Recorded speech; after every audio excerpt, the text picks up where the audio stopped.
Well, Steve, obviously, not the way that you want the season to end, but, what do you take away from the BC team and what you guys did accomplish this season so far? Yeah, I think there's a lot of things, obviously, outside the record that we accomplished. I thought it was a great growth year. Particularly a lot of players getting bigger, better as the season went along. We competed. We had some injuries, obviously, that could have been us there, but I was really proud of our effort throughout the whole year. All right. A lot of adversity.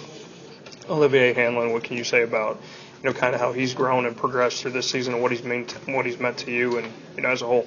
Yeah, I thought Olivier, after some rough patches early in the season, I thought he really was locked in, played a solid guard game, gave us opportunities to win.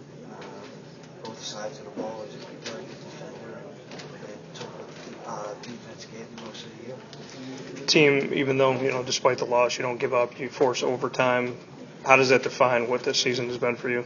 This has been an incredible year in terms of guys having great resolve. We've been through so many of these games as being on the wrong side of it, but it didn't deter those guys. With a team that returns everybody, we're so darn close as we build this program.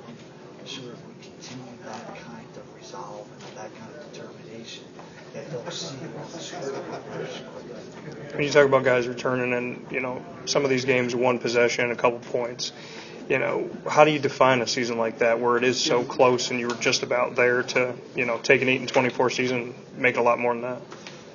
So it's difficult to understand how to judge your season based on wins and losses, but what I tell you is just the quality of what we did for most of the game. We played 39 minutes of really good basketball. Just didn't have enough. Mostly on the defense and then the rebound. Obviously, that's where I think we get much better. The return of Dennis Clifford, the addition of Donahue, and Gary Hicks, who's out on ACL. And all these younger guys getting better. And, with some of those games like the win over Syracuse, something like that, going back to New York, can you take those positives and kind of build off of something like that, even though this was the season that it was? No doubt. I thought the win at Syracuse, being undefeated team, number one ranked on their own court, and doing the way we did it was a huge step for these guys. Maybe you don't see it in these 32 games, but next season you see those kind of results because of those experiences, and I have great confidence that we will gain momentum even from all the play, but in particular that game at Syracuse. And lastly, when you were at Cornell, you started off and needed to get the team and kind of turn it around. At Boston College, it's been kind of a roller coaster up and down. What can you take from that time at Cornell that can help you out right now with where you're at? Well, I think I learned a lot of stuff about myself personally at Cornell as a coach, and I think I've become a much better coach in understanding of what we need to do to get to the top of this league.